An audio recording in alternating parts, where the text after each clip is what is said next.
Sabe, às vezes a vida coloca a gente de joelhos, sem aviso, sem manual e sem pressa nenhuma de melhorar. Eu aprendi isso do jeito mais duro. Quando tudo que eu tinha de certo virou dúvida. Quando o teto da casa parecia mais baixo. Quando até o som da geladeira me lembrava que as coisas estavam ficando vazias. Eu, a Ana e o Gabriel. A nossa família. A nossa pequena fortaleza no meio do barulho do mundo. A gente nunca foi de luxo, mas era de abraço. A mesa era simples, o arroz bem soltinho, o feijão com alho caprichado e aquela conversa boa de fim de tarde. Eu saía cedo, chegava tarde, colocava as botas do lado da porta e tinha 2 sorrisos me esperando. A Ana, com aquele olhar calmo que sempre me ancorou. O Gabriel, com a energia de quem acredita que amanhã vai ser ainda mais bonito do que hoje. E era assim que eu acreditava também. Até que um dia, a fábrica fechou. Assim, seco. Um papel no portão, letras frias e o barulho de cadeados que pareciam pregar o futuro na parede. Eu fiquei parado olhando, como quem espera alguém gritar, é brincadeira. Mas não veio ninguém. A rua ficou comprida. O caminho de volta ficou pesado e eu fui contando os passos como quem conta prestações. Em casa, a Ana não mudou a expressão. Não para me poupar, mas porque ela sempre foi feita de coragem. A gente vai achar um caminho, ela disse. E eu queria acreditar. Queria muito. Nos primeiros dias eu corri atrás de tudo. Currículo debaixo do braço, número anotado em guardanapo, contato de amigo. A cidade tem portas, mas nem todas abrem. E algumas só se entreabrem o suficiente para você ver que lá dentro tem luz. Eu bati, eu esperei, eu ouvi que eu tinha perfil, mas não agora. E enquanto isso, o calendário não esperava. As contas não esperavam, o aluguel não esperava. A vida seguia. A geladeira, ela começou a falar outro idioma. Antes ela dizia, tem sobremesa, tem suco, tem ovo, tem cheiro de tempero. Depois, ela começou a dizer, tem ar, tem espaço, tem silêncio. E esse silêncio dói. Eu comecei a esticar o dinheiro como quem puxa um cobertor curto. Cobri a cabeça, descobri os pés, cobri os pés, o frio vinha na nuca. E eu ia dando um jeito, trocando marca, diminuindo porção, fazendo conta no caderno, anotando amanhã pago. O Gabriel, ele não pedia. Ele sempre teve um cuidado com as palavras que me emocionava. Um dia ele chegou da escola, sentou devagar e falou baixo, como se quisesse proteger a própria frase. Pai, hoje teve lanche especial, mas eu disse que não estava com fome, tá? Eu perguntei se ele não estava com fome de verdade e ele respondeu, olhando para o desenho da toalha da mesa. Tava, mas eu queria que a gente economizasse. Aquilo me atravessou. Não pela vergonha, mas pelo amor que estava escondido ali. Um amor que eu precisava honrar. A Ana começou a sentir umas tonturas. Nada demais no começo, mas quando a gente tem pouco, qualquer saculejo vira tempestade. Eu levava ela no posto, anotava horário, pegava fila, voltava para casa com uma sacola leve demais. E eu olhava para ela dormindo e pedia para Deus me emprestar um pouco do amanhã. Só um pouquinho, só para eu pagar o hoje. Eu tinha medo, esse medo que a gente não confessa. O medo de não dar conta, mas o medo também me doeu, feito empurrão na direção certa. Naquele sábado, eu acordei antes do sol. Sentei na cozinha e fiquei encarando a farinha. Eu lembrava do pão da minha mãe, daquele cheiro que anunciava domingo, daquele trabalho de mão que parecia uma reza. Eu não sabia sovar, não do jeito certo, mas eu sabia insistir. Misturei a farinha, a água, o sal e um resto de coragem que encontrei quieto num canto do peito. A massa grudava, eu errava o tempo do forno. A primeira fornada saiu torta, a segunda queimou a base, a terceira ficou pálida como eu, mas a quarta já tinha cara de pão. Eu embrulhei, botei numa caixa improvisada, amarrei com um barbante e fui pra rua. A cidade acorda devagar E nesse espaço entre o escuro e o claro, eu descobri um tipo de esperança que não sabia que existia. Eu ficava numa esquina, entre uma farmácia e uma loja de ferragens, e aprendi a ler os passos. Tinha gente que diminuía o ritmo só para cheirar. Tinha gente que desviava o olhar para não se envolver. Tinha gente que comprava 2 e dizia, guarda um para o seu menino.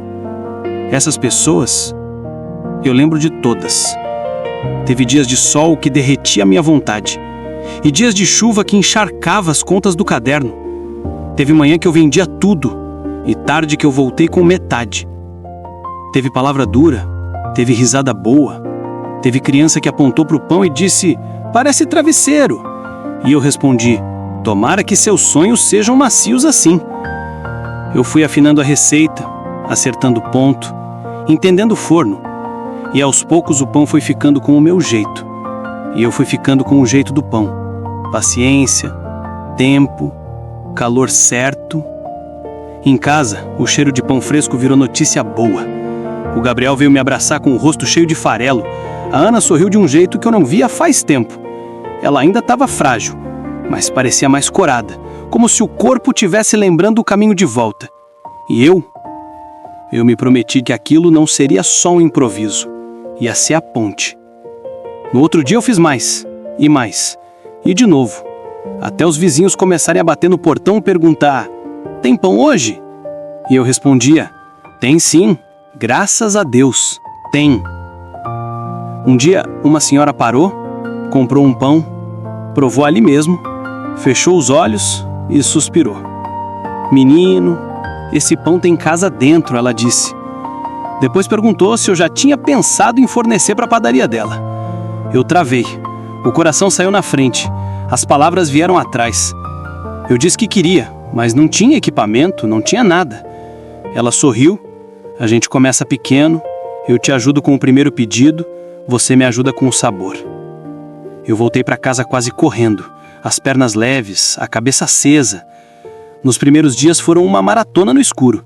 Eu acordava de madrugada, sovava até o braço pedir trégua, organizava bandejas, contava minutos, revisava a lista. Eu errei, queimei fornada, chorei em silêncio encostado na pia, mas não desisti. O Gabriel escrevia bilhetes e colava no armário. Força, pai! Hoje vai dar certo! E cada bilhete era um degrau.